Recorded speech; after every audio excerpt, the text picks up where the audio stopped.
Welcome to MapOG. Have you ever wondered how to make sense of complex data patterns visually? Today, we're excited to show you how to use heat maps for density mapping. Let's look at an example.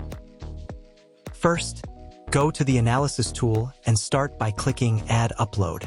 Choose Upload Excel/CSV file to add your density data for analysis.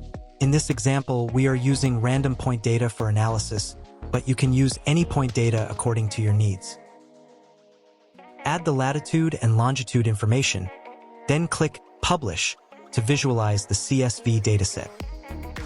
To create the heat map, start by opening the layer style. Click on the action menu of the layer, then select Edit Style. Next, choose Heat Map Style from the options. Pick the attribute you want to visualize and finally, click Save Style to apply the changes.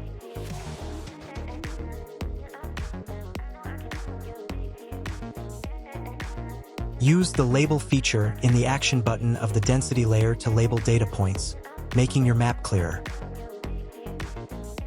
The labeled heat map lets you see specific data points more clearly, making the map easier to understand and use.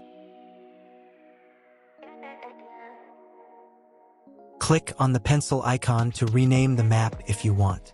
Then, click Save Map to keep your changes and organize your data. MapOG is really easy to use, making it great for analyzing spatial data and getting useful insights quickly. Share your results easily. Thank you for watching. If you have any questions or need assistance, don't hesitate to reach out to us at support@mapog.com. Explore our range of innovative products for more exciting possibilities.